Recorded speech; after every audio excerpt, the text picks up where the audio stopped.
नमस्कार सभी को। मेरा नाम राजन बाबू है। एथिक्स की हमारी क्लासेज में लास्ट क्लास में हमने पढ़ा था कि एटीट्यूड और बिहेवियर आपस में कैसे संबंधित है। आज हम एक और इम्पोर्टेंट टॉपिक पर पढ़ेंगे जिस पर प्रश्न आते हैं, और वो है एटीट्यूड चेंज, अभिवृत्ति परिवर्तन। तो चलिए शुरू करते हैं कि भाई अभिवृत्ति परिवर्तन, क्या अभिवृत्तियों को बदला जा सकता है? तो अभी तक हमने पढ़ लिया है ये बात कि बिल्कुल अभिवृत्तियों को बदला जा सकता है। सामान्यतः अभिवृत्तियां स्थिर होती हैं, लेकिन फिर भी अभिवृत्तियों को बदला जा सकता है। अब जब बदला जा सकता है तो ये प्रश्न ये आता है कि अभिवृत्तियां हमारी कई प्रकार की होती हैं, तो किस प्रकार की अभिवृत्तियों को बदला जा सकता है और किस प्रकार की अभिवृत्तियों को बदलना बहुत मुश्किल है या सामान्यतः बदलना लगभग कठिन है, और अभिवृत्ति परिवर्तन में कौन कौन सी बाधाएं जो है वो आती हैं। तो हम देख लेते हैं कि पहले ऐसे कौन कौन से एटीट्यूड हैं जिनको बदलना बहुत मुश्किल है। ठीक है, तो यदि आप देखोगे तो एटीट्यूड हमारे कई प्रकार के होते हैं, जैसे हमने पढ़ा भी था शुरू में। जैसे कुछ क्या होते हैं हमारे जेनेटिक, कुछ क्या होते हैं हमारे जेनेटिक, जिनको हम जैविक कह देते हैं।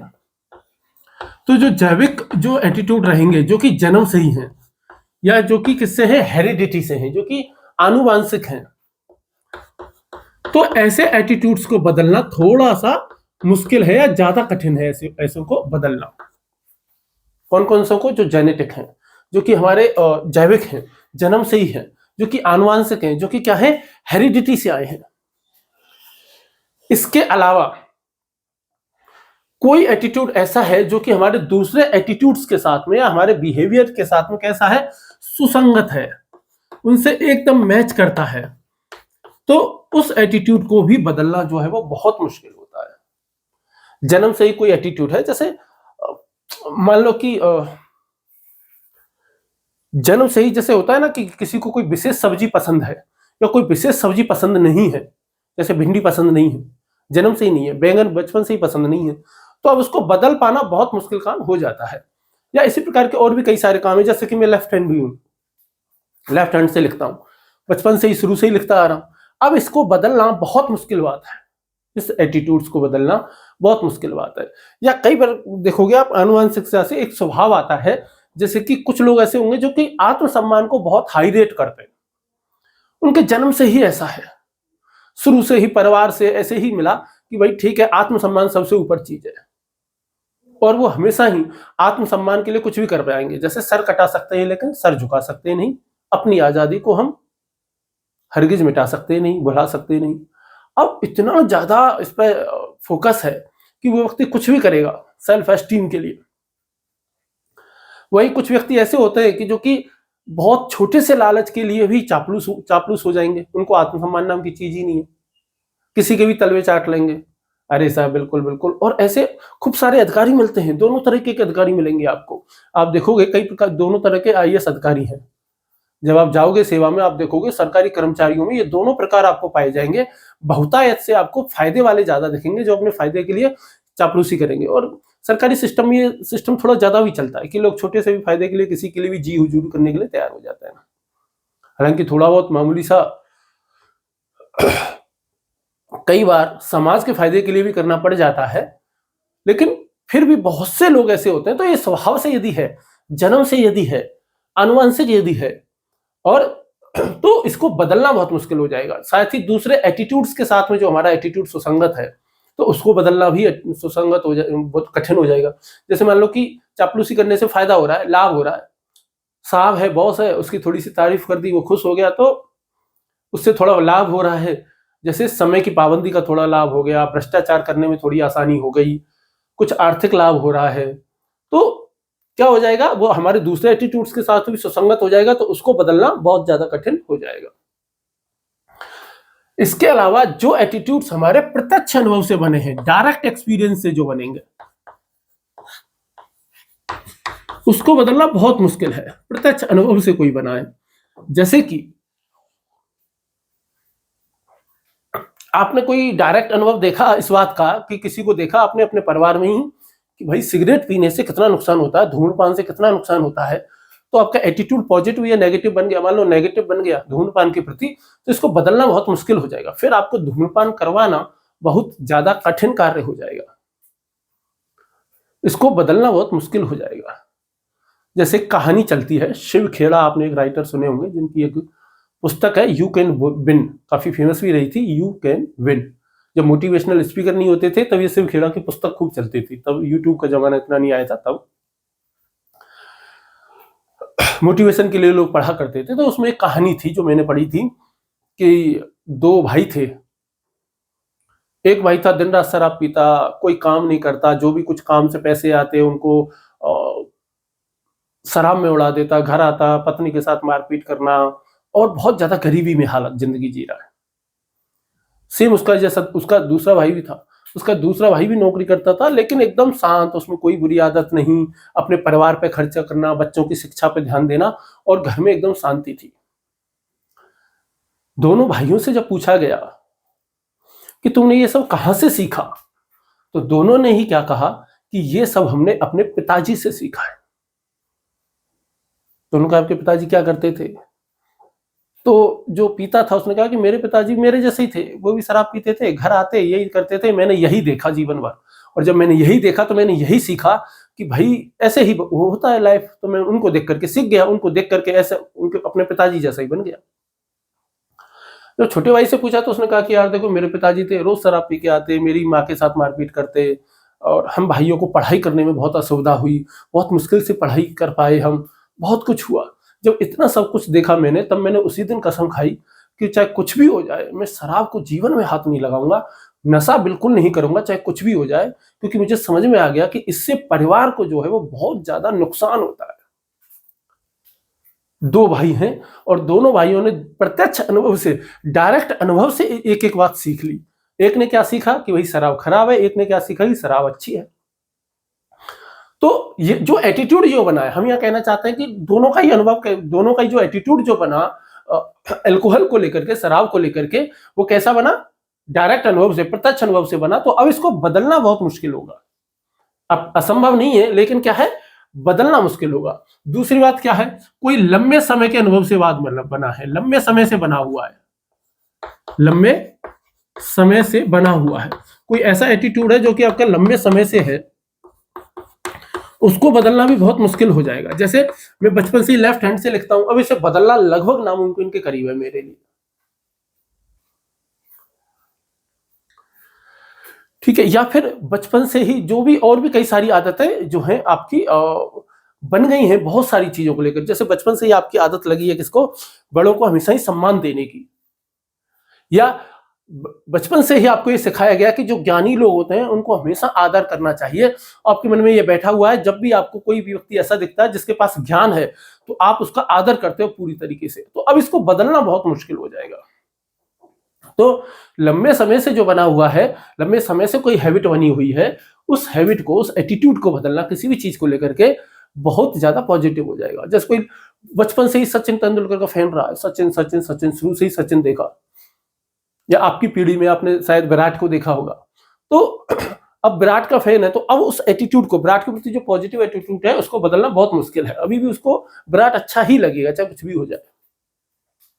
ऐसे ही किसी फिल्मी हीरो को लेकर के भी हो सकता है, किसी भी चीज को लेकर के जो है वो हो सकता है। बचपन से ही आपका एटीट्यूड बना दिया गया कि भाई कलेक्टर बनना, चाहे कुछ भी हो जाए, जिंदगी का असली मजा तो खट्टे में ही है, मतलब कलेक्टर बनने में ही है, और आप दिन और रात यही सपना देखा। अब आपके ये एटीट्यूड को बदलना बहुत मुश्किल हो जाएगा, कठिन काम हो जाएगा। तो इस प्रकार के जो एटीट्यूड हैं, इन सबको बदलना बहुत मुश्किल होता है। यदि कोई ऐसा एटीट्यूड है जिससे आपको लाभ हो रहा है, फायदा हो रहा है जीवन में, उस एटीट्यूड को बदलना भी आपके लिए बहुत मुश्किल हो जाएगा। जैसे किसी का एटीट्यूड बना हुआ है कि पढ़ाई करने से फायदा होता है, ज्ञान प्राप्त करने से हमेशा ही फायदा होता है, लाभ होता है, अब इस एटीट्यूड को बदला ही नहीं जाएगा। अब वो हमेशा ही जब भी ज्ञान मिलेगा वो सीख लेगा, पढ़ लेगा, जान लेगा, समझ लेगा। किसी का एटीट्यूड बना हुआ है कि यार अच्छे काम करते हैं तो हमेशा तारीफ मिलती है, तो वो हमेशा ही अच्छे काम करेगा और अच्छे काम कर करके सबको दिखाएगा, अच्छे काम कर करके हमेशा ही सबको दिखाएगा। तो जो लाभ पहुंचाने वाले हैं, जिनसे व्यक्ति को लाभ हो रहा है, जैसे कि कोई व्यक्ति ऐसा है कि जिसको चापलूसी से लाभ हो रहा है तो वो हमेशा चापलूसी करता ही रहेगा। अब उसके इस एटीट्यूड को बदलना बहुत मुश्किल हो जाएगा। ठीक है, या फिर जैसे वो धूम्रपान नहीं करता है, इससे उसकी सेहत अच्छी बनी हुई है, तो इसका मतलब क्या है कि उसको लाभ हो रहा है, तो वो उसका पहले से ही नेगेटिव था तो वो नेगेटिव ही बना रहेगा। अब उसको पॉजिटिव कर पाना बहुत ज्यादा कठिन काम हो जाएगा। तो ये जो जितने भी ये इस प्रकार के जो एटीट्यूड रहेंगे, इन सभी एटीट्यूड्स को बदलना कैसा है, मुश्किल है। ऐसा नहीं है कि असंभव है, लेकिन मुश्किल जरूर है। अब आसान किनको है बदलना? ऐसे कौन से एटीट्यूड्स हैं जो बड़ी आसानी से बदले जा सकते हैं? कौन कौन से एटीट्यूड है? तो इनके उल्टे कर दो। जैसे प्रत्यक्ष अनुभव की जगह कर दो जो अप्रत्यक्ष अनुभव से बने हैं। किसी ने कोई बात कही थी, किसी ने कुछ बात सुनाई थी, अप्रत्यक्ष अनुभव। जैसे अमेरिका के बारे में केवल सुना ही सुना था, कभी गए ही नहीं अमेरिका के बारे में, या बचपन से ही ये सुना कि नॉर्थ ईस्ट के लोग ना बहुत खराब होता है, नॉर्थ ईस्ट के लोग है ना ये कुछ भी खा जाते हैं यार, इनका कोई भरोसा नहीं है, वहां पे बहुत मारकाट होती है, वहां बहुत हिंसा है, वहां बहुत जो है वो नक्सलवाद चलता है, वहां उल्फा है, वहां माओवाद है, और जाने क्या क्या कहती है। फिर आप कभी गए नॉर्थ ईस्ट घूमने, आपने सिक्किम को देखा, चारों तरफ शांति शांति, हरियाली हरियाली, सुंदरता ही सुंदरता, कंचनजंगा, कश्मीर जैसी वादियां आपको मिली। नागालैंड गए, असम गए, आपको जंगल, हरियाली, प्राकृतिक सुंदरता, झरने, साफ शुद्ध झील और पूरे डिसिप्लिन में लोग, ये सब देखा और आपका एटीट्यूड पूरी तरीके से चेंज होगा। अरे यार, मैं तो नॉर्थ ईस्ट को क्या समझता था, और ये लोग तो साला स्वर्ग में रह रहे हैं, ये लोग तो स्वर्ग में रह रहे हैं, ये कितनी सुंदर जगह पे रह रहे हैं। तो आपका क्या हो जाएगा, एटीट्यूड चेंज हो जाएगा, क्योंकि आपका क्या हुआ था अभी तक, केवल इनडायरेक्ट अनुभव ही था। लेकिन जब पहली बार डायरेक्ट अनुभव हुआ तो आपका क्या हो जाएगा कि भाई एटीट्यूड बड़ी आसानी से चेंज हो जाएगा। केवल सुना था, जब देखोगे अरे यार, तो उसके बारे में यदि गलत जानकारी मिलेगी तो आपका एटीट्यूड ऑटोमेटिकली चेंज हो जाएगा। तो अप्रत्यक्ष अनुभव से जो भी एटीट्यूड बना है वो क्या होता है, जल्दी बदल जाता है। तो जैसे सुसंगत है तो लिख दो असंगत, जो हमारे व्यवहार से, हमारे स्वभाव से, हमारे दूसरे एटीट्यूडों से जो असंगत होगा उसको भी बदलना बहुत आसान हो जाएगा। जैसे कोई भी व्यक्ति है, जैसे जब भी आप पढ़ाई को छोड़ करके कोई दूसरी वीडियो देखने लगते हो, रील देखने लगते हो, जैसे ही 10 मिनट 15 मिनट देखे और फिर आपको लगा कि अरे यार मैं क्या टाइम की बर्बादी कर रहा हूँ, मुझे पढ़ना चाहिए था और मैं क्या कर रहा हूँ कि रील देखने में समय बर्बाद कर रहा हूँ, मैं कैसा इडियट आदमी हूँ यार। तो धीरे धीरे जब ये लंबे समय तक रहेगा तो इस एटीट्यूड को बदलना बहुत आसान हो जाएगा कि यार दोस्तों के साथ चले गए, सिगरेट पी ली, बाहर घूमने चले गए, चाय पी ली, और मन तो था कि यार रूम पे रहते तैयारी करते, फिर वहां चले गए, तो बार बार ऐसा होने लग जाएगा। तो धीरे धीरे क्या हो जाएगा, एक समय बाद आप उनसे कटने लग जाओगे, दूर होने लग जाओगे और बाहर जाना बंद करना शुरू कर दोगे। जो लंबे समय से बना है ऐसे ही ऐसे लिख दो। जो अल्प अवधि का है, जो अभी कुछ दिन पहले ही है बना है, ऐसा कोई एटीट्यूड है तो उसको बदला जा सकता है। जैसे आपने अभी 1 महीने पहले ही सिगरेट पीना शुरू किया है तो इसको बदलना बहुत आसान है। एक आध बार आपने दोस्तों के साथ बैठ के शराब पी ली तो इसको बदलना बहुत आसान है। ठीक है, या फिर एक दिन देखा कि भाई कोई फिल्म देखी, कोई हीरो पसंद आ गया, अब इसको बदलना बहुत आसान है क्योंकि 10-15 दिन पहले ही देखा था, 10-15 दिन पहले ही पसंद आया था। तो छोटी अवधि वाला जो एटीट्यूड जो रहेगा उसको भी कैसा हो जाएगा, बदलना आसान हो जाएगा। तो ये पहले तो हम ये देख रहे हैं कि भाई किनको बदलना है, किनको बदलना आसान नहीं होता है। ये हो गया, ये हो गया। इसके बाद में जो लाभ पहुंचा रहे हैं, जो लाभ नहीं पहुंचा रहे हैं, ठीक है, जिनसे लाभ नहीं है उनको, उनसे भी वो एटीट्यूड भी बहुत जल्दी बदल जाएंगे। जैसे आपको पता चल जाए कि यार बाहर घूमने फिरने, चाय की टपरी पे बैठे रहने से, दोस्तों के साथ गप लगाने से कोई फायदा नहीं होने वाला, उल्टा मेरी तैयारी का नुकसान होता है, तो ये एटीट्यूड जो है वो बहुत जल्दी बदल जाएगा। ऐसा कोई एटीट्यूड है जो कि आपके लिए जीवन में महत्वपूर्ण नहीं है, जो कि आपके जीवन में क्या है, महत्वपूर्ण नहीं है। यदि कोई ऐसा एटीट्यूड है जो कि आपके लिए इंपॉर्टेंट नहीं है तो उसको भी बदलना कैसा हो जाता है, बहुत ज्यादा आसान हो जाता है। ठीक है, तो इस प्रकार हमारे जो एटीट्यूड्स हैं, तो कुछ एटीट्यूड ऐसे हैं जिनको बदलना बहुत मुश्किल है और कुछ एटीट्यूड ऐसे हैं जिनको बदलना आसान है। लेकिन बदले दोनों प्रकार के जा सकते हैं। इनको आसानी से बदल देंगे, इनको थोड़ा मुश्किल से बदलेंगे। ठीक है, अब हम देख लेते हैं अभिवृत्ति परिवर्तन के प्रकार कि एटीट्यूड चेंज होता है तो इसके कौन कौन से टाइप्स होते हैं। तो एटीट्यूड चेंज के दो टाइप्स होते हैं, केवल इसके कितने होते हैं, केवल दो टाइप्स होते हैं, दो प्रकार होते हैं।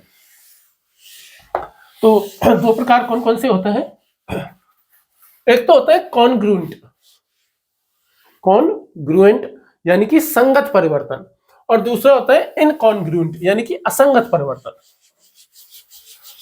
तो ये कैसे होते हैं,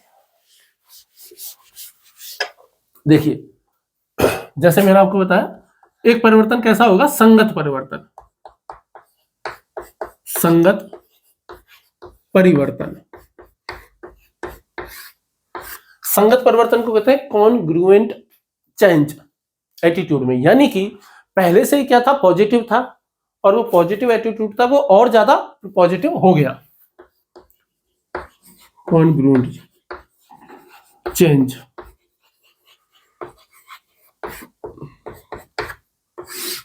यानी कि किसी चीज को लेकर के पहले से ही आप पॉजिटिव थे, अब वो और ज्यादा पॉजिटिव हो गया।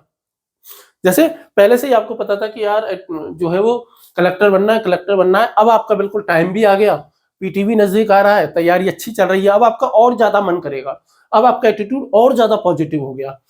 यानी कि पॉजिटिव से ज्यादा और ज्यादा और अधिक पॉजिटिव हो जाना, या नेगेटिव से, सेम में ऐसे ही है कि भाई नेगेटिव से और अधिक नेगेटिव हो जाना। जैसे कि धूम्रपान पहले पसंद भी नहीं था बिल्कुल, अब क्या है कि कोई बीड़ी सिगरेट आसपास पीता भी है तो आपको उस बीड़ी सिगरेट की धुएं से ही उल्टी आने लग जाती है। बहुत से लोगों के साथ में ऐसा होता है, पहले पसंद भी नहीं थी, अब उससे उल्टी भी आने लग गई है। तो आपका क्या हो गया, नेगेटिव से और ज्यादा नेगेटिव हो गया। पहले कोई पसंद नहीं था, अब उससे नफरत ही हो गई है, अब उसकी शक्ल भी देखना पसंद नहीं करते, नाम भी सुनना पसंद नहीं करते। पहले शक्ल ही देखना पसंद नहीं था, अब नाम सुनना भी पसंद नहीं है, नाम लेना भी पसंद नहीं है। और ज्यादा नेगेटिव, नेगेटिव से क्या हो गया, और ज्यादा नेगेटिव हो गया। पहले अच्छा लगता था, अब दिल की धड़कन बन गया है। वही गाना है ना कि धीरे धीरे आप मेरे दिल के मेहमा हो गए, पहले जा फिर जाने जा, फिर जाने जाना हो गए, पता नहीं ऐसे ही कुछ है ना। तो धीरे धीरे आप मेरे दिल के मेहमान हुए, पहले अच्छे लगते थे, फिर बहुत ज्यादा प्यारे लगने लग गए, फिर दिल की धड़कन बन गए, फिर जीवन बन गए। तो पॉजिटिव से कैसा हो गया, और ज्यादा पॉजिटिव हो गया। और नेगेटिव हो गया कि पहले साला शक्ल देखना ही पसंद नहीं थी, अब नाम सुनना भी पसंद नहीं था, नहीं है। पहले बीड़ी सिगरेट खुद को भी पीना पसंद नहीं था, अब कोई आसपास भी पिए तो भी गुस्सा आता है कि ये बीड़ी सिगरेट क्यों पी रहे हैं, धूम्रपान क्यों कर रहे हैं। तो पॉजिटिव से पॉजिटिव हो जाना और नेगेटिव से और ज्यादा नेगेटिव हो जाना, इसी को हम क्या कहते हैं, संगत परिवर्तन, कॉन्ग्रुएंट चेंज इसको कहते हैं। एटीट्यूड्स में इस प्रकार का कोई चेंज हो जाए तो इसको हम क्या कहते हैं, कॉन्ग्रुएंट चेंज। एटीट्यूड्स में जो परिवर्तन होता है वो दो प्रकार का होता है, पहला हो गया संगत परिवर्तन जिसको कॉन्ग्रुएंट चेंज कहते हैं, दूसरा होता है असंगत परिवर्तन। दूसरा क्या है, असंगत परिवर्तन। असंगत परिवर्तन क्या है, पॉजिटिव से नेगेटिव हो जाना और नेगेटिव से पॉजिटिव हो जाना, असंगत परिवर्तन। असंगत परिवर्तन को हम क्या कहते हैं, इनकॉन्ग्रुएंट चेंज। इनकॉन्ग्रुएंट चेंज, असंगत परिवर्तन यानी कि नेगेटिव से क्या हो जाना, नेगेटिव से पॉजिटिव और पॉजिटिव से नेगेटिव हो जाना। तो इनको हम क्या कहते हैं, संगत परिवर्तन और असंगत परिवर्तन। संगत परिवर्तन क्या है, पॉजिटिव था और ज्यादा पॉजिटिव हो गया। असंगत परिवर्तन पॉजिटिव था और नेगेटिव हो गया, पहले नेगेटिव था पॉजिटिव हो गया। जैसे कि पहले जातिवाद में बहुत ज्यादा विश्वास था, फिर मुखर्जी नगर आ गए, दिल्ली आ गए, फिर सब तैयारी करने लग गए करोल बाग में रह करके और कोचिंग वगैरह पढ़ी। फिर आपने जो है वो जीएस पढ़ा, एथिक्स पढ़ा, और एथिक्स पढ़ा आपने, जीएस पढ़ा, जीएस पेपर 2 पढ़ा, वहां पे सोशल रिलेशंस पढ़े, अंतर्राष्ट्रीय संबंध पढ़े, दुनियादारी के बारे में पढ़ा, इतिहास पढ़ा। इतना सब पढ़ने के बाद आपकी समझ में आया कि यार मैं कहाँ फालतू की चीजों में घुसा पड़ा था, गांव में रहता था, क्या यार इतना जातिवाद करता था, मानव मानव सब एक जैसे हैं। तो क्या हो गया, अब उसका एटीट्यूड चेंज हो गया। तो पहले जातिवाद से प्रभावित था, अब जातिवाद से मुक्त होने लग गया। ठीक ऐसे ये मान लो कि पहले क्या था कि जो ट्रांसजेंडर समुदाय है, जो थर्ड जेंडर जो समुदाय है, उसके प्रति वही मजाकिया भाव की रखते थे, उनको जो है वो निचली नजर से देखते थे, उनको सोचते थे कि ये कौन है, उनकी हंसी उड़ाते थे। लेकिन जब धीरे धीरे पढ़ा, जाना, समझा कि यार वो भी इंसान है, वो भी हमारे जैसे ही हैं, तब आपके मन में उनके प्रति संवेदनशील हुए, करुणा जागृत हुई, और अब आपका एटीट्यूड उनके प्रति पूरा चेंज हो गया। अब आप जब उनको देखते हो तो अब आपको हंसी नहीं आती, उनका आप मजाक उड़ाने की नहीं सोचते, बल्कि अब आप क्या, आपको दया आती है कि बेचारों की देखो कितनी मजबूरी है कि उनको अपनी जिंदगी चलाने के लिए क्या क्या करना पड़ रहा है। समाज ने उनको, पूरा समाज उनको हिराकत की नजर से देखता है, ये समझ में आ गया। पहले आपको भी लगता था कि जैसे महिलाएं हैं ये घर में ही काम करने के लिए बनी हैं, इन महिलाओं को जितनी छूट देंगे उतना ही ज्यादा ये बिगड़ती हैं, उतनी ज्यादा सर पे चढ़ती हैं, पहले भी आपकी ये सोच थी। फिर आपने जब पढ़ा, जाना, समझा, दुनिया को देखा, तो आपका एटीट्यूड हो गया कि नहीं यार, महिला और पुरुष में कोई अंतर ही नहीं है, एक ही बात है यार। ये कौन सी बात हो गई कि महिला सर पर चढ़ती हैं, ऐसे तो पुरुष भी सर पर चढ़ते हैं, पुरुषों को भी क्यों छूट दे रखी है, इनको भी बंद करके रखो। तो एटीट्यूड चेंज हो जाना, नेगेटिव से पॉजिटिव हो जाना, पॉजिटिव से नेगेटिव हो जाना, ये सब है। जैसे पहले मैं काले लोगों का मजाक उड़ाता था, हे कालू ऐसे कह के बुलाता था, ठीक है, और उनकी खूब हंसी उड़ाता था। आजकल मुझे समझ में आ गया कि भाई नहीं यार, ये रंग भेद क्या होता है, कुछ नहीं है, ये सब ठीक है, नॉर्मल बात है, इसमें कुछ बड़ी बात है नहीं, ये बहुत ही सामान्य बात है। रंग से क्या ही फर्क पड़ता है इंसान में, ठीक है। वैसे भी सुंदरता तो कुछ दिन ही, कोई कितना भी सुंदर हो कुछ ही दिन अच्छा लगेगा, कुछ दिन के बाद तो वो भी नॉर्मल ही लगने लग जाएगा। तो ऐसा है, ठीक है। तो ये सुंदरता जो है कि भाई ये जो एटीट्यूड है, पॉजिटिव से नेगेटिव हो जाना, नेगेटिव से पॉजिटिव हो जाना, यानी कोई क्या कहते हैं हम, असंगत और संगत। संगत क्या है, पॉजिटिव से और ज्यादा पॉजिटिव हो गया, असंगत क्या है, नेगेटिव से पॉजिटिव हो गया, पॉजिटिव से नेगेटिव हो गया। तो ये क्या है, हमारे एटीट्यूड चेंज के दो प्रकार हमारे होते हैं, ठीक है। क्या हो जाते हैं, दो प्रकार हो जाते हैं। कोई भी आपको, जैसे कोई पॉलिटिकल पार्टी थी, पहले पसंद नहीं आती थी, आजकल पसंद आने लग गई, तो ये सारे के सारे संगत हैं। तो मैंने आपको बताया था कि धीरे धीरे जब जो पहले जाओ फिर जाने जाना हो गई वाली बात है, ठीक है। संगत असंगत समझ में आया। संगत पॉजिटिव से और ज्यादा पॉजिटिव, और असंगत नेगेटिव से पॉजिटिव, पॉजिटिव से नेगेटिव, बस इतनी सी बात है। चलिए अब हम अभिवृत्ति परिवर्तन के तरीके देख लेते हैं कि ऐसे कौन कौन से तरीके हैं जिनके द्वारा क्या किया जाता है, अभिवृत्ति परिवर्तन जो है वो किया जा सकता है।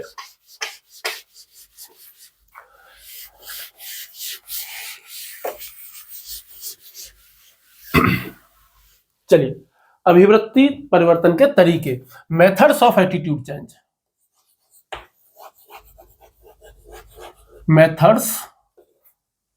मेथड्स ही लिख देता हूं ना, मेथड्स या तरीके लिख दो कि भाई अभिवृत्ति परिवर्तन के क्या क्या तरीके हैं। भाई तरीके तो कई बार होते हैं, जैसे आपको किसी का तरीका चेंज करना है, आपको किसी को विचारों में परिवर्तन लाना है, व्यवहार में परिवर्तन लाना है, किसी के एटीट्यूड चेंज करने हैं, तो आप कैसे करोगे, ठीक है। जैसे मान लो आपको अपने घर वाले लव मैरिज के लिए मनाने हैं, तो कैसे मनाओगे, ठीक है। ये तो एक मजाक वाली बात हो गई, बट किसी भी चीज के लिए, किसी का भी एटीट्यूड चेंज करना हो, तो कौन कौन सी ऐसी जानकारियां हैं, कौन कौन सी ऐसे प्रकार हैं, तरीके हैं जिनको अपना करके हम किसी के एटीट्यूड्स में परिवर्तन ला सकते हैं। तो सबसे पहला परिवर्तन क्या है, पहले चीज है, क्योंकि अभिवृत्तियों में सबसे पहले क्या होता है, सबसे पहले अभिवृत्ति में क्या आता है, कॉग्निशन आता है। सीएबी मॉडल पढ़ा था ना हमने, कॉग्निटिव अफेक्शन बिहेवियर, यानी कि संज्ञान। तो संज्ञान में परिवर्तन लाना चाहिए सबसे पहले। संज्ञान में परिवर्तन लाने के लिए क्या दिया जाना चाहिए, सूचना दी जानी चाहिए। तो आप कह सकते हो अतिरिक्त सूचना देकर, अतिरिक्त सूचना, किसी भी चीज के बारे में आप किसी को भी एडिशनल इंफॉर्मेशन यदि दे दोगे, एडिशनल इंफॉर्मेशन यदि आप दे दोगे तो क्या हो जाएगा, हो सकता है कि उसके अभिप्रतियों में परिवर्तन आ जाए। और जो सूचना आप दोगे वो सूचना कैसी होनी चाहिए, सही होनी चाहिए। सूचना कैसी होनी चाहिए, विश्वसनीय होनी चाहिए। यदि विश्वसनीय नहीं है और सही नहीं है तो क्या होगा, उल्टा प्रभाव पड़ेगा। और वो परिवर्तन कैसा होगा, संगत परिवर्तन हो जाएगा, यानी पॉजिटिव का और ज्यादा पॉजिटिव हो जाएगा, नेगेटिव का और ज्यादा नेगेटिव हो जाएगा। मान लो कि क्या दो लोग थे, दो लोग हैं आपस में प्रेम करते हैं, मतलब प्रेम नहीं हुआ है, यारी दोस्ती, और आप बहुत चिढ़ते हो कि यार ऐसा कैसे हो रहा है, और आपको लगता है कि नहीं यार इसके बारे में ये तो गलत रास्ते पे काम हो रहा है और इसका एटीट्यूड चेंज करना पड़ेगा। तो आप क्या करो कि भाई एटीट्यूड चेंज करते हैं, चलो तो उसके बारे में क्या करो, दूसरे व्यक्ति के बारे में सही और विश्वसनीय स्रोतों से सूचना दे दो। सूचना कैसी होनी चाहिए, एकदम सही होनी चाहिए। तथ्य, जो भी तथ्य आप दोगे वो तथ्य कैसे होने चाहिए, सही होने चाहिए, विश्वसनीय होने चाहिए और प्रामाणिक होने चाहिए। एटलीस्ट उसे प्रामाणिक लगने चाहिए, तो उसका व्यवहार जो है वो उस व्यक्ति के प्रति कैसा हो जाएगा, चेंज हो जाएगा। जैसे कि आपको बहुत सारी फिल्मों में ऐसा होता है ना, जैसे बाजीगर फिल्म है, बाजीगर फिल्म में क्या होता है कि जब काजोल को पता चलता है शाहरुख खान की असलियत के बारे में, तो वही असलियत के बारे में मालूम होना, तो क्या हो जाता है, उसका एटीट्यूड चेंज हो जाता है, क्योंकि उसको क्या मिल जाता है, सूचना मिल जाती है, तथ्य मिल जाते हैं, सही और विश्वसनीय सूचना मिलती है, प्रमाणिक सूचना मिलती है, तो क्या हो जाता है, उसका एटीट्यूड चेंज हो जाता है। फिर शाहरुख खान आता है और उसके पिता के प्रति उसको सूचना देता है कि तेरे पिताजी ऐसे ऐसे हैं। तो ये तो कई सारी फिल्मों में ऐसा होता है ना कि हीरोइन के पिता कुछ अवैध काम कर रहे हैं, फिर हीरो उसको हीरोइन के बारे में जानकारी देता है कि तेरे पिता ऐसे ऐसे हैं, फिर उसको जानकारी विश्वसनीय लगती है, प्रमाणित हो जाती है, तथ्य भी सही होते हैं, तो उसका एटीट्यूड चेंज हो जाता है। प्रेमी प्रेमिका के जोड़ों में अक्सर करके ऐसा खूब होता है। तो और ये जो सूचना जो दी जाए वो ज्यादा बेहतर रहेगा यदि ये सूचना कैसे दी जाए, इनडायरेक्ट दी जाए, अप्रत्यक्ष तरीके से दी जाए। इनडायरेक्ट तरीके से यदि कोई सूचना दी जाए तो क्या किया जा सकता है, किसी के भी एटीट्यूड को चेंज किया जा सकता है। जैसे किसी के भी बारे में, जिसके बारे में आपको ऐसा लगता है, जैसे कोई राज्य है, कोई जाति है, कोई धर्म है, जिसमें आपको आपके बारे में आपका जिसके बारे में कोई पॉजिटिव या नेगेटिव एटीट्यूड बना हुआ है, यदि उसके बारे में यदि आपको कोई एक्स्ट्रा इंफॉर्मेशन मिल जाए, तो आप, जैसे मैं अभी आपको बता रहा था कि नॉर्थ ईस्ट के बारे में, नॉर्थ ईस्ट के बारे में लोग कितना क्या क्या सोचते हैं, अगर आपको वहां पे ये पता लग जाए कि वहां पर लोग, वहां पे कितनी ज्यादा प्राकृतिक सुंदरता है, वहां पे लोग कितने ज्यादा डिसिप्लिन में रहते हैं। अभी वहां की एक लेखिका को साहित्य अकादमी पुरस्कार भी मिला है अंग्रेजी भाषा का उपन्यास लिखने के लिए। वहां से फुटबॉल के कितने ज्यादा खिलाड़ी आते हैं, हॉकी की महिला खिलाड़ियां नॉर्थ ईस्ट से खूब सारी आती हैं, फुटबॉल प्लेयर्स वहां से खूब सारे आते हैं, जैसे मैंने अभी बताया। वहां से जैसे मैरी कॉम है, और भी कई सारे खिलाड़ी हैं, जैसे मीराबाई चानू है, बहुत सारे लोग आते हैं जो कि देश का नाम रोशन करते हैं।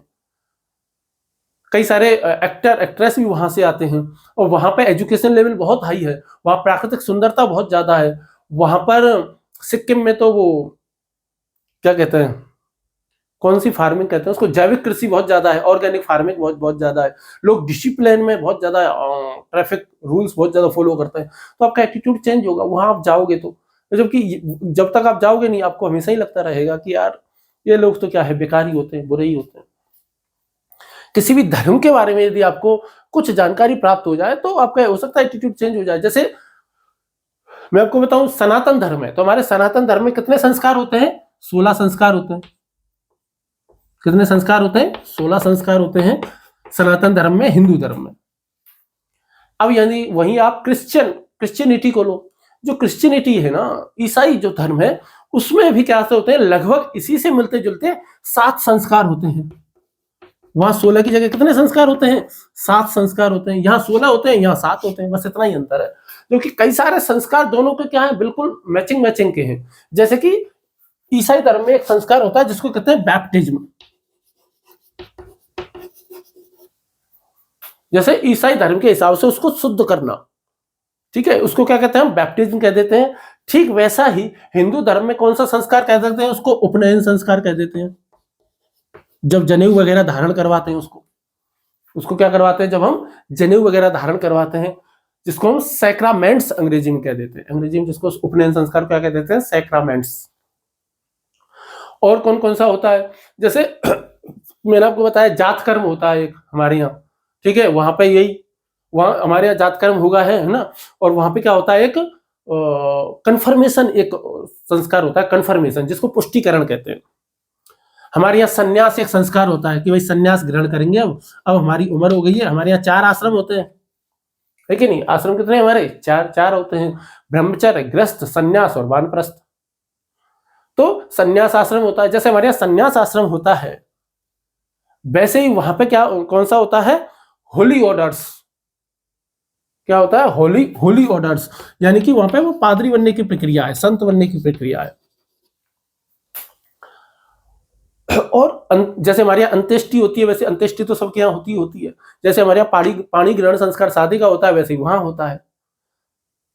तो लगभग एक जो है वो बहुत सारी चीजें मैचिंग की हैं।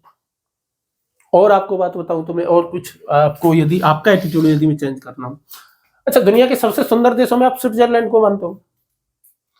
आपको लगता होगा कि स्विट्जरलैंड कितना अच्छा है, कितना सुंदर है, कितना खूबसूरत है, कितना प्यारा है। पर आपको एक मजे की बात बताऊं, और आपको लगता होगा कि यूरोप में महिलाएं जो है वो कितने ज्यादा आगे हैं। तो मैं आपको बताता हूं कि पूरे यूरोप के इतिहास में फिनलैंड ऐसा पहला देश था जिसने लगभग 1903 में पहली बार महिलाओं को वोटिंग राइट्स दिए थे, पहली बार। और स्विट्जरलैंड में कब मिले हैं वोटिंग राइट्स महिलाओं को? 1973 में।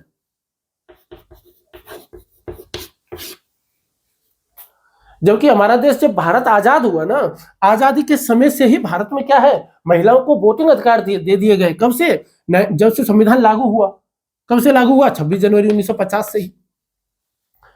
अंग्रेजों ने अपने यहाँ महिलाओं को जो वोटिंग राइट्स दिए हैं ना, वो सीमित मात्रा में दिए थे 1928 में। जबकि उनके यहाँ जो डेमोक्रेसी है वो कब से चल रही थी? 1688 से।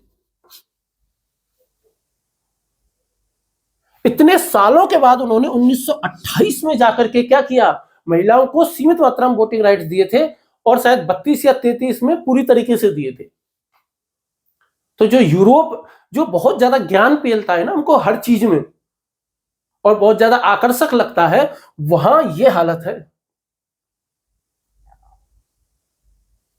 अमेरिका को देखो आप, यूएसए को, अमेरिका 1776 में आजाद हो गया, 3 साल बाद वहां पर संविधान लागू हो गया।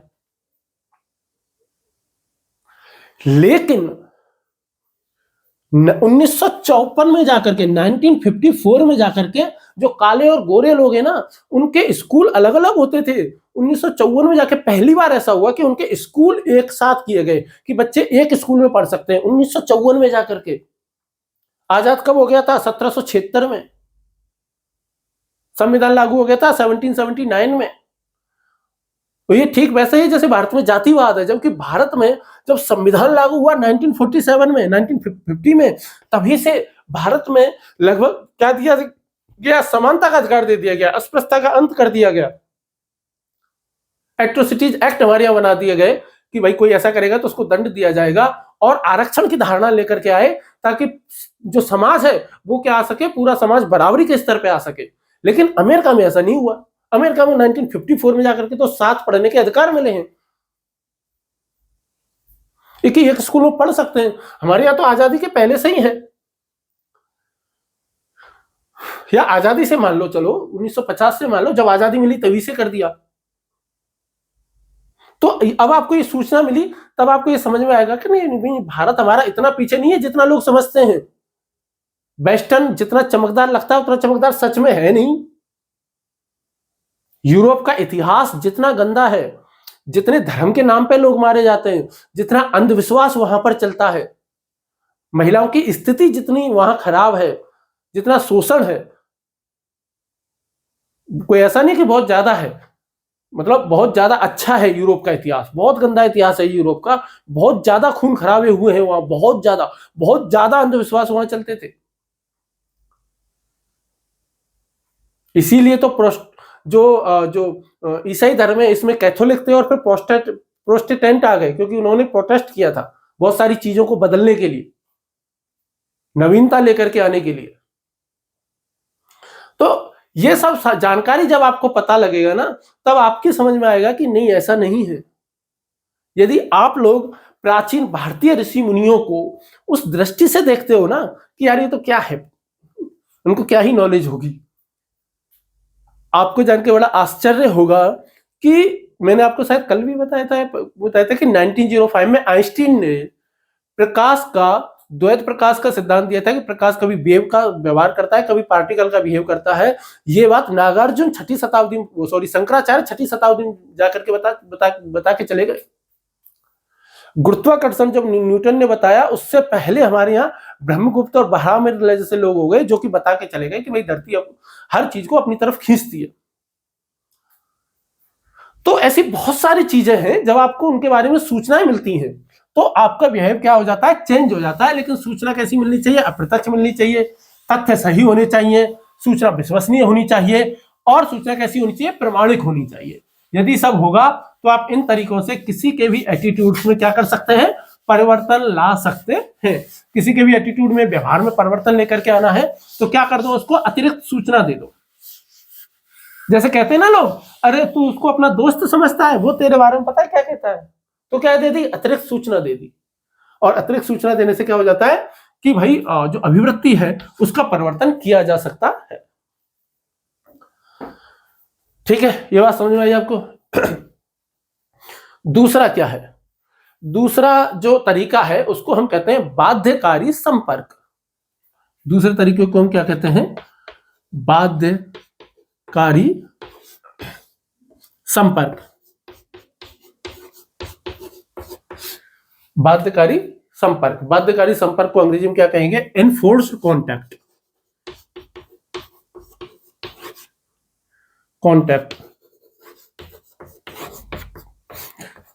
तो एक तो इनफोर्स कॉन्टैक्ट क्या होता है, जब आप मसूरी जाओगे, लवासना में जाओगे सिलेक्शन होकर के, ठीक है, और गर्व के साथ जाओगे वहां, तो वहां जब हॉस्टल अलॉट होता है रहने के लिए शुरू में, तो वहां इनफोर्स कॉन्टैक्ट के तहत ही, इस नियम के आधार पर ही हॉस्टल का रूम अलॉट होता है। यानी कि एक हॉस्टल होता है, हॉस्टल के एक रूम में 2 लोग रहते हैं, तो दोनों में कोशिश की जाती है कि दोनों अलग अलग स्टेटों के हों। तो वो किस लिए किया जाता है, ताकि आपका एटीट्यूड यदि किसी भी स्टेट को लेकर के पॉजिटिव या नेगेटिव बना हुआ है तो उसमें परिवर्तन आ सके। खासतौर पर यदि नेगेटिव है तो वो पॉजिटिव हो जाए, सकारात्मक परिवर्तन हो जाए। और कैसे बाध्यकारी संपर्क किया जा सकता है, जैसे 2 लोग हैं आपस में बहुत नफरत करते हैं, तो दोनों को एक साथ रहने के लिए दे दो, एक रूम में रहने के लिए कह दो कुछ दिन। जब वो कुछ दिन एक साथ एक रूम में रहेंगे तो अपने आप ही उनकी अभिवृत्तियां परिवर्तन हो जाएंगी। जैसे आपने फिल्म देखी चक दे इंडिया,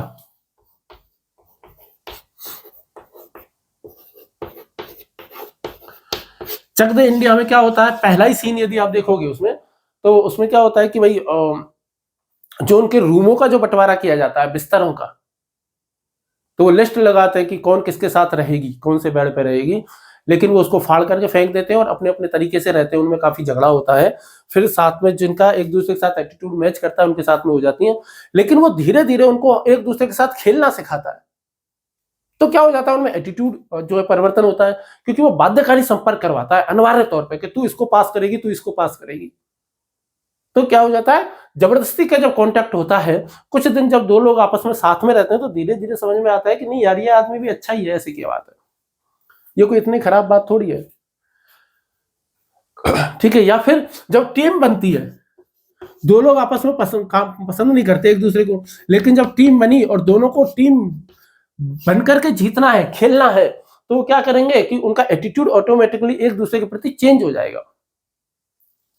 जैसे एक वेब सीरीज आपने देखी हो, स्क्विड गेम्स, आपने एक शायद वेब सीरीज देखी हो, उस वेब सीरीज का नाम क्या है, स्क्विड गेम्स, उस वेब सीरीज का नाम है। उसको देखोगे यदि आप, तो आपको पता चलेगा कि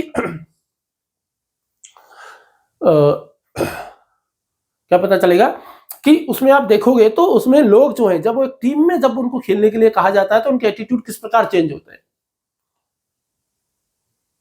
और उसमें एक गेम ऐसा आता है कि जिसमें कहते हैं कि भाई 2-2 की टीम बनाओ, वो 2-2 की टीम बनाते हैं कि अपने सबसे अच्छे विश्वसनीय व्यक्ति के साथ में, और फिर कहते हैं कि एक दूसरे के अगेंस्ट खेलना है तुमको।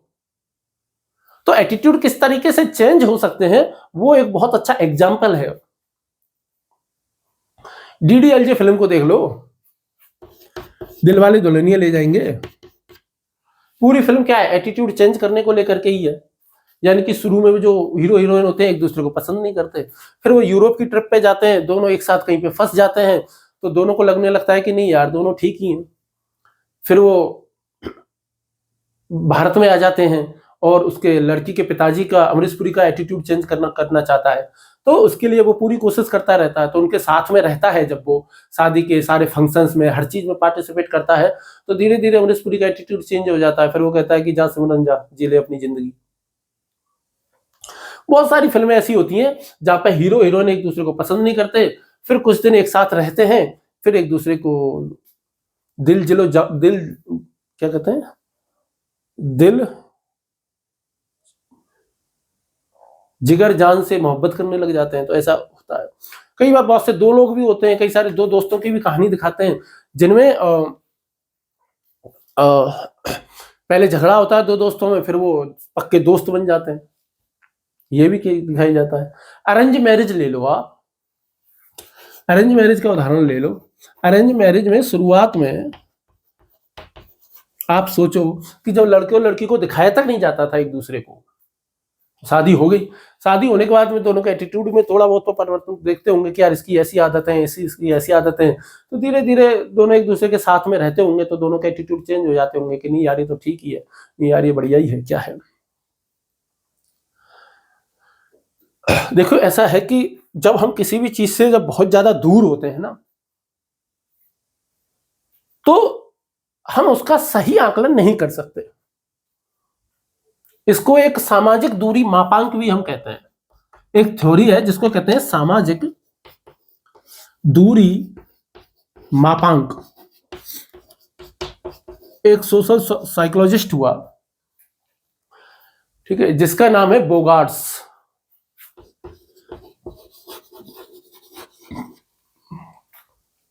बोगार्डस शायद उसका नाम है, बोगार्ड्स या बोगार्डस उसका नाम है ना।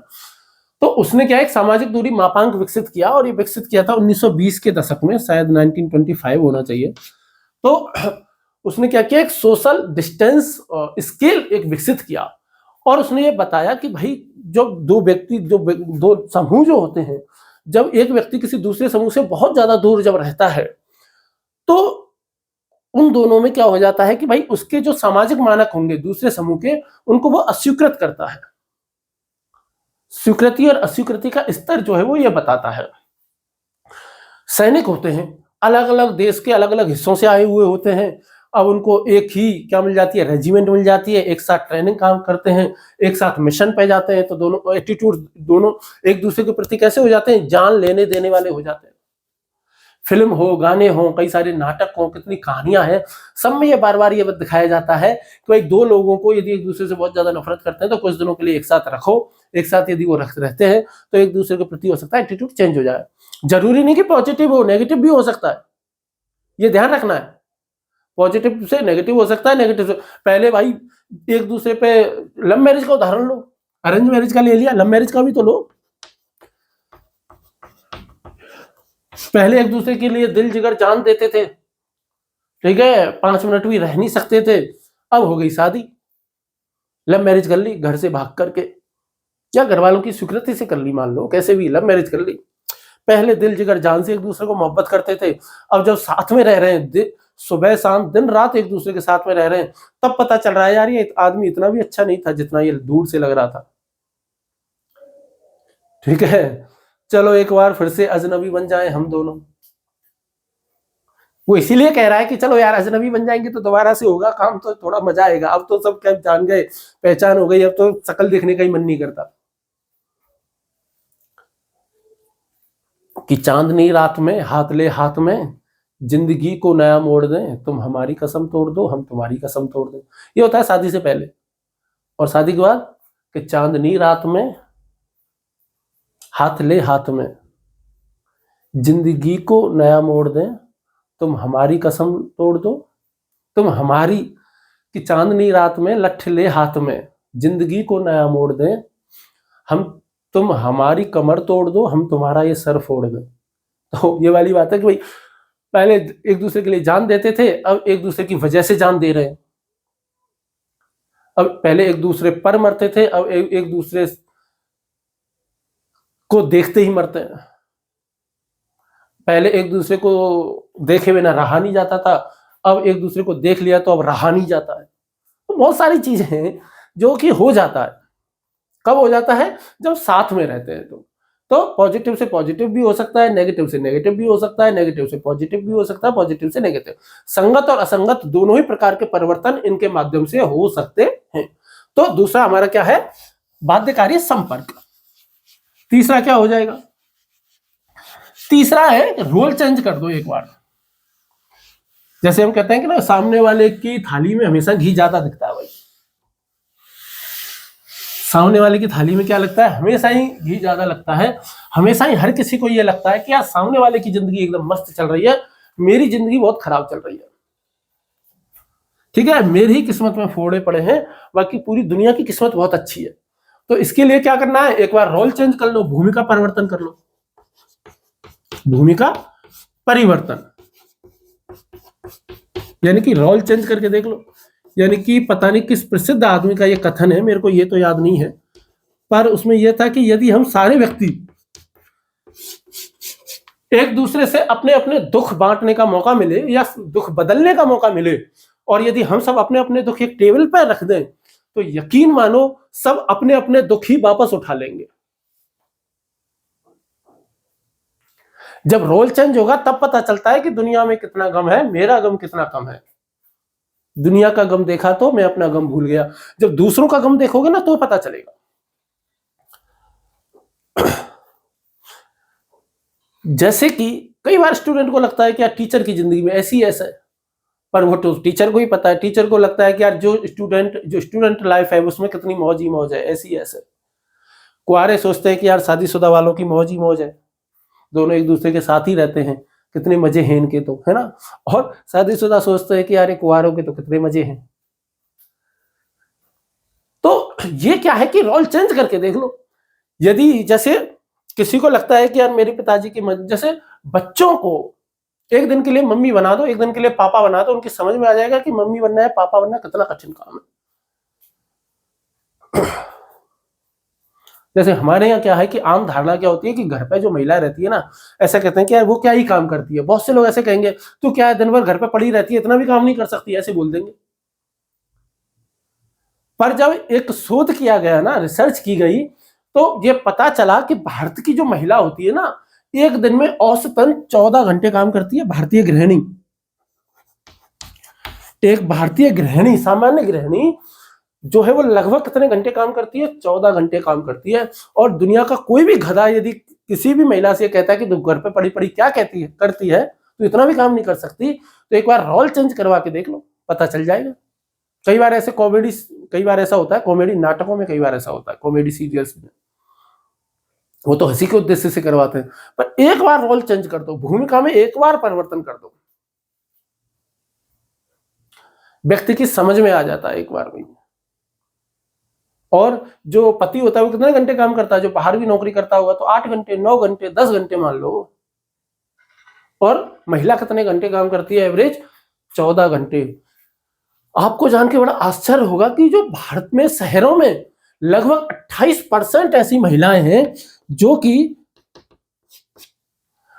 पूरे दिन भर में एक बार भी घर से बाहर नहीं निकलती। पूरे दिन भर में, भारतीय शहरों की बात कर रहा हूं, 28% महिलाएं। इसको कहते हैं जेल। इसको जिंदगी नहीं कहते, इसको जेल कहते हैं। आप समझ रहे हो कि घर से बाहर ही नहीं जाते किसी काम के लिए, घर पे ही रहते हैं, घर पे रह करके ही सारे काम करते हैं। जेल में भी तो यही है, जेल में भी काम कर रहे हैं, खाना पीना मिल रहा है, बस यहां भी वही हो रहा है।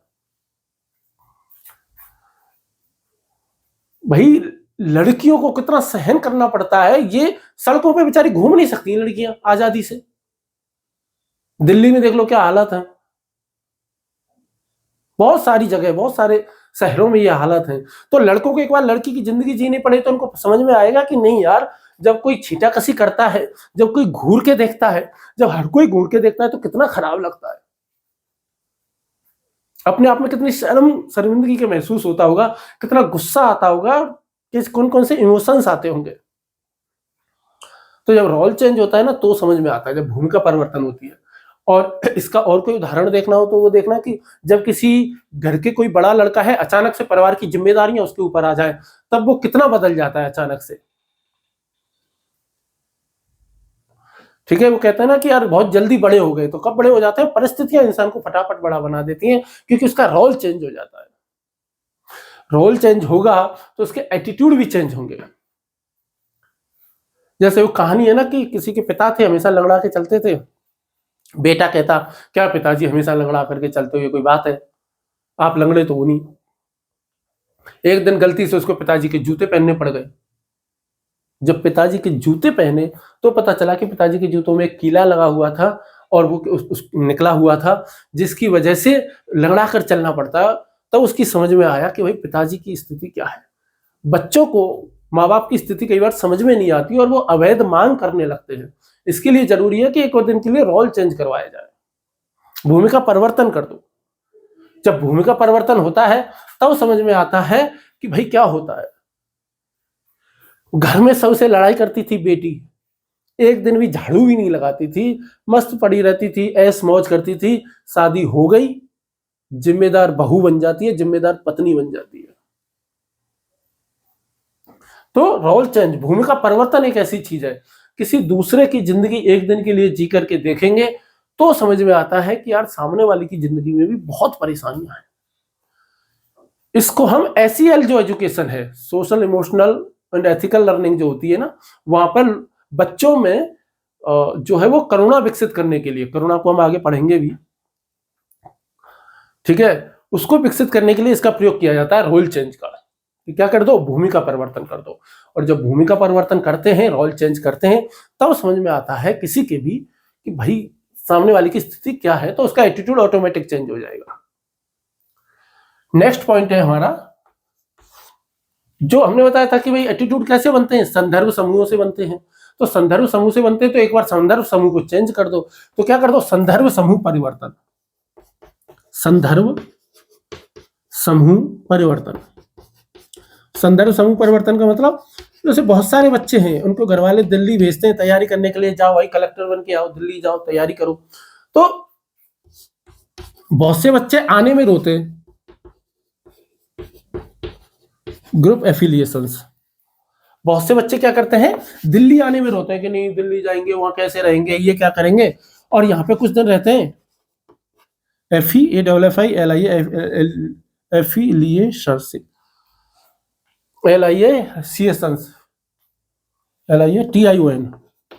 एफिलिएशन है ना, चेंज इन ग्रुप एफिलिएशन, कि भाई समूह परिवर्तन में बदलाव करना। Change in group affiliation. तो अब दिल्ली आ गया, अब दिल्ली में आकर के कोचिंग के लोगों से मिला, कोचिंग के लड़कों से मिला, कोचिंग की लड़कियों से मिला। अब यहाँ पे उसका दिल लग गया। अब घर वाले कह रहे हैं कि बेटा छुट्टी है, कुछ दिन के लिए गांव आ जा, 2-4 दिन के लिए। तो बच्चा क्या कर रहा है? नहीं पापा बहुत ज्यादा पढ़ाई चल रही है। नहीं मम्मी पढ़ाई चल रही है। पहले बड़ी मुश्किल से आया था, अब क्या कह रहा है कि नहीं पढ़ाई चल रही है, कोचिंग में पढ़ता हूँ, रूम पे पढ़ता हूँ, पार्क में पढ़ता हूँ। ठीक है, पार्क में क्लासेस चल रही है मेरी, धुआंधार 1-to-1 क्लासेस चल रही हैं। तो संदर्भ समूह परिवर्तन हो गया ना। पहले उनके साथ में रहते थे, अब ग्रुप चेंज हो गया, अब दूसरे लोगों के साथ में रहने में मजा आने लग गया, तो उसके एटीट्यूड भी चेंज हो गए।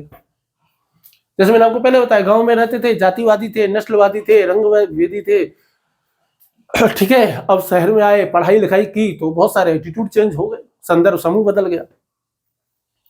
यदि कोई बच्चा 12वीं तक पढ़ा गांव के स्कूल में, छोटे कस्बे के स्कूल में, और CUET का एग्जाम दिया और DU में एडमिशन हो गया, JNU में एडमिशन हो गया, और किसी दूसरे सेंट्रल बढ़िया यूनिवर्सिटी में एडमिशन हो गया, तो क्या हो जाएगा? उसके एटीट्यूड चेंज हो जाएंगे, क्योंकि उसका संदर्भ समूह बदल जाएगा पूरी तरीके से। या फिर क्या हो जाएगा?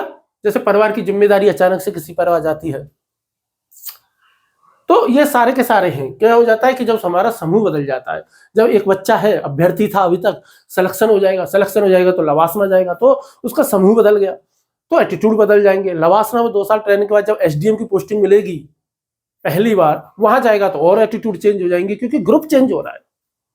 क्या बदल रहा है? संदर्भ समूह परिवर्तन हो रहा है। और नॉर्मल बात क्या होती है कि जो जिस समूह में रहेगा उसी समूह के अनुसार ही तो उसकी एटीट्यूड्स बनेंगे, तो ये हो जाएगा। नेक्स्ट क्या है कि जब किसी का व्यक्तित्व परिवर्तन हो जाए, व्यक्तित्व में जब परिवर्तन आ जाए। व्यक्तित्व परिवर्तन आने का मतलब है कि पहले अंतर्मुखी थे अब बाहिर्मुखी हो गए, पहले बहिर्मुखी थे अब अंतर्मुखी हो गए। Personality change, personality change. Personality change का मतलब क्या हो गया? व्यक्तित्व परिवर्तन, कि भाई पहले अंतर्मुखी थे अब बहिर्मुखी हो गए, पहले बहिर्मुखी थे अब क्या हो गए? अंतर्मुखी हो गए। जैसे कोई महावीर स्वामी के पास गया, महावीर स्वामी कह लो, गौतम बुद्ध कह लो, किसी के भी पास गया, कहानी चलती है। और गौतम बुद्ध से उन्होंने पूछा, महावीर स्वामी से उन्होंने पूछा कि महाराज, बाबा साहब के साहब, भगवान तो नकारते थे अपने जीवन काल में, तो है ना, दोनों ही। तो मैं खुश होना चाहता हूं। तो वो क्या कहते हैं कि बेटा तू खुश होना चाहता है ना, तो एक तो मैं को छोड़ दे, एक चाहता हूं को छोड़ दे। एक तो किसको छोड़ दे? मैं को। एक चाहता हूं को छोड़ दे, तो तू जीवन में क्या बचेगी? तेरे में खुशी खुशी बचेगी। तो व्यक्तित्व परिवर्तन जब होता है, गौतम बुद्ध जब तक महलों में थे तब क्या थे? वो सिद्धार्थ थे। और जब वो जंगल में चले गए तो क्या बन गए? गौतम बुद्ध बन गए, महात्मा बुद्ध बन गए। जब तक महलों में थे तब तक वर्धमान थे, और जब जंगल में चले गए तो महावीर स्वामी हो गए, तीर्थंकर बन गए, जिन बन गए।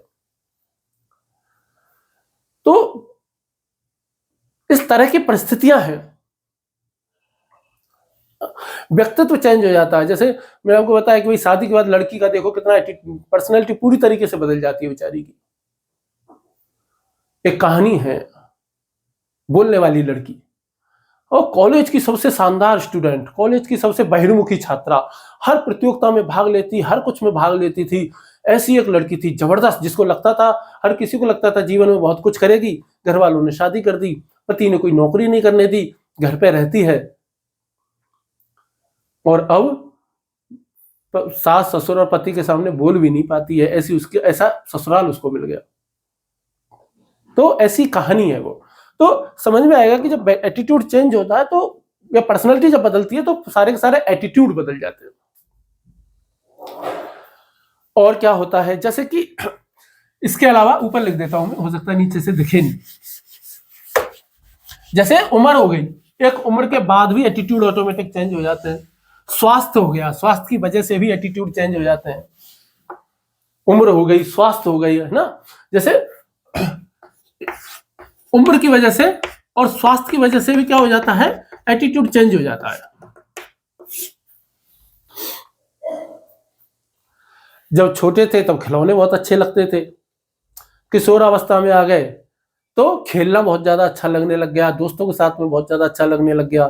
जब 18-20 साल की उम्र में आए तो फिर जो है वो विपरीत लिंगी के प्रति आकर्षण बढ़ गया। अभी प्रेमी प्रेमिका के प्रति आकर्षण बढ़ गया। अब जीवन में सबसे ज्यादा इंपॉर्टेंट प्रेमी प्रेमिका हो गई। फिर 24-25 में कैरियर सबसे ज्यादा इंपॉर्टेंट हो गया। फिर जो है वो शादी इंपॉर्टेंट हो गई। फिर उसके बाद में घर बनाना है, ये इंपॉर्टेंट हो गया। फिर बच्चे हो गए तो बच्चों को पढ़ाना इंपॉर्टेंट हो गया। तो ऐसे करके जीवन में क्या हो जाता है, हर समय पर एक उम्र के हिसाब से एटीट्यूड चेंज होते रहते हैं। वो एक फेमस शेर है ना कि फितूर होता है हर उम्र में जुदा जुदा, कभी खिलौने, कभी पुस्तकें, कभी मासूका, और अंत में खुदा खुदा। तो हर उम्र में फितूर अलग होता है। तो उम्र की वजह से भी एटीट्यूड में परिवर्तन आ जाता है, और स्वास्थ्य की वजह से भी एटीट्यूड में परिवर्तन आ जाता है। जैसे अब हेल्थ खराब होने लग गई तो अब क्या, इतनी ज्यादा मौज मस्ती में ध्यान नहीं रहेगा बंदे का, अब बंदा सीरियस हो जाएगा। जैसे वो हो सकता है स्मोकिंग छोड़ दे, हो सकता है वो अल्कोहल वगैरह लेता है, नशा वगैरह करता है तो उसको छोड़ दे, हो सकता है सुबह दौड़ भाग करना शुरू कर दे, जॉगिंग वगैरह पे जाना शुरू कर दे, हेल्थ कॉन्शियस हो जाए, खाने पीने की आदतों में उसकी में बदलाव आ जाए, सोने जगने की आदतों में बदलाव आ जाए, मोबाइल को कितना यूज करना है उसका आदतों में बदलाव आ जाए। तो उम्र के हिसाब से 15, 16, 17 साल की उम्र में थे तो मौज मस्ती, घर से बाहर रहना, दिन भर क्रिकेट खेलना, कोई दूसरा गेम खेलना, वीडियो गेम खेलना, और ये सब करना बड़ा मजा आता था, और दोस्तों के साथ गप्पे लड़ाना और ये सब। अब 23-24 साल की उम्र हो गई, अब तैयारी करनी है, अब कैरियर की चिंता हो रही है कि यार जल्दी से जल्दी सिलेक्शन होना चाहिए, कहीं ना कहीं नौकरी लगनी चाहिए, कैरियर सेट होना है। तो उम्र और स्वास्थ्य में परिवर्तन होने पर भी ये हो जाता है। और किस तरीके से हो सकता है? सामाजिक प्रभाव की वजह से भी ऐसा हो सकता है। सामाजिक प्रभाव की वजह से भी हमारे एटीट्यूड्स को बदला जा सकता है, या किसी के भी एटीट्यूड्स को बदलने के लिए सोशल इन्फ्लुएंस जो है वो किया जा सकता है। जैसे कि डेंटिस्ट का सुझाव है नंबर 1 ब्रांड कोलगेट, या समाज कह रहा है कि बेटा लव मैरिज नहीं करते, अरेंज मैरिज ठीक रहती है, दिन और रात कह रहा है। क्या आपके टूथपेस्ट में नमक है? कुछ भी कह लो। तो इस तरीके के सारे क्या है, ये सामाजिक प्रभाव है। मीटू अभियान चल गया पूरे समाज में, सोसाइटी में, सब जगह, सोशल मीडिया पे, हर जगह। दोस्तों का प्रभाव वो सामाजिक प्रभाव है, नेताओं का प्रभाव लोगों पे पड़ जाता है। तो ये सारे के सारे किसके? सोशल इन्फ्लुएंस के प्रभाव है। आप देखते होंगे सोशल मीडिया पे सोशल इन्फ्लुएंस की वजह से कितने सारे लोग हैं जो पागल जो है वो, जिनके एटीट्यूड बदल जाते हैं। जैसे कि अरे ब्लॉग भी बनाते हैं लोग, अब ब्लॉग ही बनाने में लगे, वो अपनी पर्सनल जिंदगी ही भूल गए, बस वो ब्लॉग से ही बनाते रहते हैं 24 घंटे। तो इस प्रकार का तो बहुत तरीके होते हैं जिनकी वजह से क्या किया जाता है, किसी के भी एटीट्यूड को बदला जा सकता है। दिन और रात बता रहे हैं मर्दों वाली क्रीम, मर्दों वाली क्रीम, मर्दों वाली क्रीम, शादी क्यों नहीं हो रही, क्रीम लगाओ, गोरेपन की क्रीम लगाओ, काले हो इसलिए शादी नहीं हो रही, गोरे हो जाओ, गोरे हो जाओ, गोरे हो जाओ। जब कोई दिनों रात इस तरीके का गाना गाता रहेगा तो फिर आदमी के अवचेतन मस्तिष्क में बैठ ही जाएगा, क्या आपके टूथपेस्ट में नमक है? क्या आप क्लोजअप करते हैं या फिर दुनिया से डरते हैं? आप क्लोजअप क्यों नहीं करते हैं? सेंटर फ्रेश लगाए, जवान पे लगाम, ठीक है, Amul the taste of India. तो दिमाग में ये चीजें बैठ जाती हैं, अवचेतन स्तर पे ये बैठ जाती हैं, और इनसे भी धीरे धीरे क्या हो जाता है, एटीट्यूड चेंज हो जाता है। बोलो जुआ केसरी, बोलो जुआ केसरी, तो क्या होगा, एटीट्यूड चेंज होता है, दिमाग में धीरे धीरे बैठ ही जाता है। बहुत से लोग जो है वो लोगों को देख करके जो है वो परिवर्तन करते हैं। आप देखते होंगे अपने हीरो को देख करके, अपने आदर्शों को देख करके, किसी फिल्मी एक्टर को देख करके, किसी एक्ट्रेसेस को देख करके। अरे आप तो ये कह रहे हो नाटकों में, सीरियल्स में जो या हीरोइंस के जो नाम होते हैं वो नाम समाज में फेमस हो जाते हैं। काव्या नाम देखो सीरियल की वजह से फेमस हो गया, नव्या नाम देख लो सीरियल की वजह से फेमस हो गया, सिमरन नाम है, टीवी में देखा फेमस हो गया, अंजलि टीवी में देखा फेमस हो गया। पहले इतना फेमस नाम नहीं था। राहुल देखो कितना फेमस किया, प्रेम देखो कितना फेमस कर दिया ये नाम। और पॉजिटिव और नेगेटिव दोनों ही सेंसों में, जैसे प्राण साहब थे, विलेन थे, प्राण नाम था उनका। अब आपको किसी का नाम प्राण मिलता है? कितने लोगों का नाम प्राण मिलता है? कितने, कौन अपने बच्चों का नाम प्राण रखता है? प्राण। तो सामाजिक प्रभाव ये होता है, सोशल इन्फ्लुएंस होता है, जो कि क्या कर देता है, हमारे एटीट्यूड्स को चेंज कर देता है। और नेक्स्ट चीज को हम क्या कह सकते हैं, अनुनयन या प्रभावन। अनुनयन, ये क्या होता है भाई? अनुनयन छोटी आंखें, या प्रभावन प्रभावित करना। इसको अंग्रेजी में ही सही रूप से समझा जा सकता है। उसको अंग्रेजी में कहते हैं परसुएशन, PERSUA परसुएशन, SION। मुझे यार मीनिंगों से डर लगता है, एक तो प्रोनाउंस करने में भी और लिखने में भी, ए का ई का कहीं पे भी गड़बड़ हो जाती है। परसुएशन, परसुएशन क्या होता है, किसी को भी, कोई भी व्यक्ति है, समूह है, समाज है, कोई भी मान्यता है, कोई भी व्यवहार है, उसको बदलना ही परसुएशन कहलाता है। किसी को अपने प्रभाव में लाना, किसी को अपनी बातों में ले आना, उसको ही हम क्या कह देते हैं, परसुएशन कह देते हैं। किसी को अपनी बात मनवाने के लिए राजी कर लेना, किसी को मना लेना, उसको ही हम क्या कहते हैं, परसुएशन। जैसे कि माँ माने डिटॉल का धुला, तो ये क्या परसुएशन कर रही है कि भाई किसका डिटॉल ही चाहिए, धोते जाओ बंटी तेरा साबुन स्लो है क्या? परसुएशन हो रहा है यहाँ पे। हर घर तिरंगा, हर घर तिरंगा, ये क्या हो रहा है, परसुएशन हो रहा है। तो बेसिकली परसुएशन क्या है कि भाई किसी के व्यवहार बदल देना। ये बिल्कुल एक अलग से टॉपिक है परसुएशन, इस पर अलग से प्रश्न आता है 10 अंकों का, तो इसको हम पूरे विस्तार से अलग से ही पढ़ेंगे। तो ये होता है परसुएशन, किसी को अपनी बात के लिए मना लेना। कई बार पूरे समाज को ही मना लेना, पूरी सोसाइटी को ही मनाना, ज्यादा से ज्यादा लोगों को मनाना। इसका सबसे ज्यादा प्रभाव यूज कौन करते हैं, प्रचार करने वाली कंपनियां, बड़ी बड़ी कंपनियां है ना, वो इस पर बहुत ज्यादा खर्चा करती हैं। सोशल साइकोलॉजी पर रिसर्च करने में बहुत ज्यादा, जो बड़ी बड़ी ब्रांड है, पेप्सी है, कोला है, ठीक है, जैसे डर के आगे जीत है, कितना फेमस हो गया डर के आगे जीत है। और मैं आपको ये बात गारंटी से कह सकता हूं कि माउंटेन ड्यू की सफलता में उसके एडवर्टाइजमेंट का जो तरीका है ना, उसका बहुत बड़ा हाथ है। क्योंकि युवाओं में क्या बैठ गया कि यार डर के आगे जीते, हम क्या पियेंगे, माउंटेन ड्यू ही पियेंगे, डू पियेंगे, डू। बहुत से लोग तो ड्यू बोल नहीं पाते, क्या बोलेंगे, डू पियेंगे, माउंटेन डू पियेंगे। तो क्यों? क्योंकि वो प्रभाव वैसा पड़ गया। आप देखोगे जिस चीज का ज्यादा एडवर्टाइजमेंट होगा ना, लोग उससे ज्यादा प्रभावित होंगे, ऑटोमेटिकली दुकान पर जाएंगे, उस चीज को देखेंगे, वो खरीद लेंगे। आप ये सोचो कि भारत जैसे देश में जहां कितने तरह की मिठाइयां बनती हैं, मुझे नहीं लगता कि दुनिया में भारत से ज्यादा कहीं दुनिया का कोई ऐसा देश है जहां मिठाइयां बनती होंगी। इतने प्रकार की वैरायटी की मिठाइयां बनती हैं। वहां भी कैडबरी वालों ने क्या कर दिया, कुछ मीठा हो जाए। रक्षाबंधन पे हमारे यहाँ कितने तरह की मिठाइयां पहले से ही चलती हैं, कुछ मीठा हो जाए। दिवाली पे कुछ मीठा हो जाए, और कुछ मीठा, पप्पू पास हो गया, कुछ मीठा हो जाए। हमारे यहाँ मिठाई खिलाने का रिवाज था। चॉकलेट वालों ने क्या किया, कैडबरी वालों ने उसको अपना लिया कि कुछ मीठा हो जाए। आप देख रहे हो दिमाग में कितना घुसा दिया। और अब लोग क्या करने लग गए, एक दूसरे को गिफ्ट में चॉकलेट ही देने लग गए। पहले मिठाई ले जाते थे, अब चॉकलेट ले जा रहे हैं। कमाल हो गया। तो ऐसा होता है। ये किसका प्रभाव है, परसुएशन का प्रभाव है। पूरी की पूरी सोसाइटी को चेंज कर दिया, किसी के प्रति नेगेटिव प्रचार कर दिया। जैसे कि मिठाइयों के प्रति खूब नेगेटिव प्रचार करते हैं, जैसे आप देखते होंगे सोशल मीडिया के माध्यम से उसका बहुत मजाक उड़ाते हैं, बहुत सारी मिठाइयों का। एक और कौन सी मिठाई है जिसका सबसे ज्यादा मजाक उड़ाते हैं, एक मिठाई होती है येलो कलर की, सोन पापड़ी। उसका इतना ज्यादा मजाक उड़ाते हैं, इतना ज्यादा मजाक उड़ाया जाता है सोशल मीडिया पे, पूछो ना। जबकि वो एकमात्र ऐसी मिठाई है जिसमें मिलावट होने का खतरा सबसे कम है,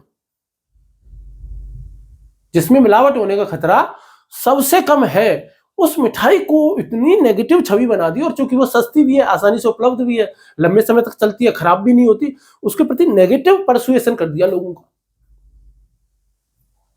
और अब सारे के सारे लोग, क्योंकि सोशल मीडिया पे चल गया, तो क्या हो गया, सोशल इन्फ्लुएंस हो गया। इन्फ्लुएंस हो गया है, तो अब सोन पापड़ी खाना उसको शर्म की बात लगने लग गई। क्या सोन पापड़ी ले रहा है, उसको लगता है कि मैं सोन पापड़ी लूंगा तो, या सोन पापड़ी खाऊंगा तो दिक्कत हो जाएगी। तो ये किसका प्रभाव होता है, सामाजिक प्रभाव इसको कह सकते हो, परसुएशन इसको आप कह सकते हो। ये परसुएट करने वाली बात हो गई। और क्या होता है, बहुत से लोग क्या करते हैं, अभी एटीट्यूड चेंज करने के लिए प्रोपेगेंडा चला देते हैं। प्रोपेगेंडा को भी हम विस्तार से अलग से पढ़ेंगे। क्या कहते हैं, प्रोपोगेंडा। प्रोपेगेंडा किसे कहते हैं? भारत में दो प्रकार के गेंडे पाए जाते हैं, गेंडे पाए जाते हैं। एक प्रकार का गेंडा वो होता है जिसकी नाक पे सींग होता है, और जिसको हम राइनासोरस कहते हैं। और एक दूसरे प्रकार का गेंडा ऐसा होता है जो कि समाज में अप्रत्यक्ष रूप से पाया जाता है, उसको हम प्रोपेगेंडा कहते हैं।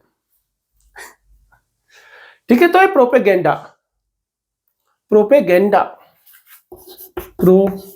इसके लिए कोई हिंदी में कोई उपयुक्त शब्द ऐसा है नहीं। प्रोपेगेंडा,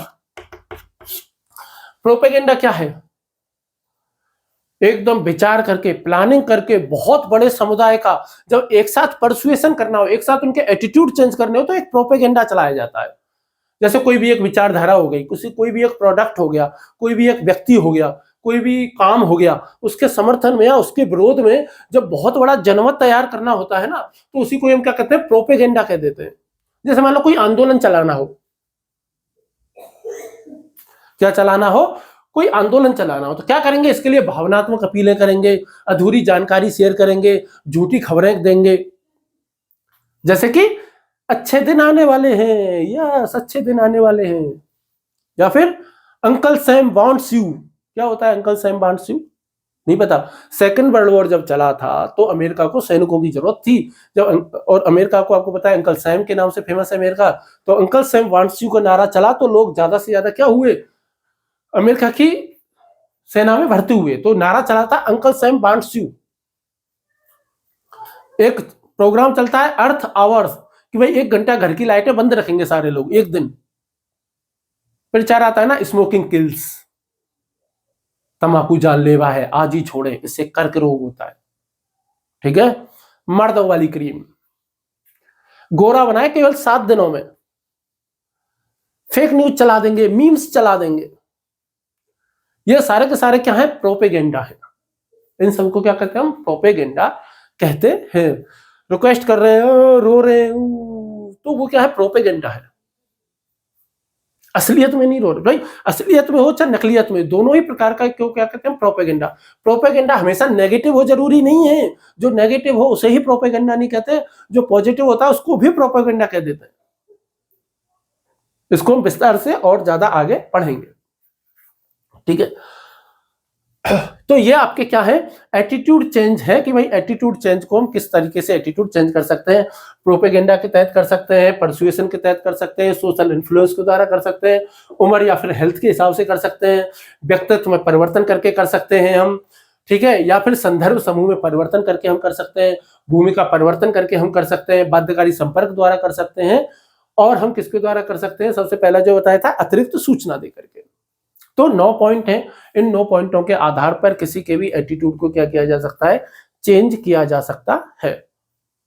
तो कौन कौन से हैं, मैंने आपको सबसे पहले बताया, सबसे पहला है बाध्यकारी, वो सबसे पहले अतिरिक्त सूचना देना, उसके बाद है बाध्यकारी संपर्क रखना, तीसरा आपका क्या होता है भूमिका परिवर्तन करना, चौथा होता है आपके संदर्भ समूह में परिवर्तन कर देना, फिर उसके बाद में व्यक्तित्व में परिवर्तन हो जाना, फिर उसके बाद में उम्र या स्वास्थ्य में परिवर्तन हो जाए, सामाजिक प्रभाव द्वारा जो है वो अभिव्यक्ति परिवर्तन की जाती है, परसुएशन के द्वारा एटीट्यूड चेंज किया जाता है, और प्रोपेगेंडा के द्वारा भी क्या किया जाता है, एटीट्यूड चेंज किया जाता है।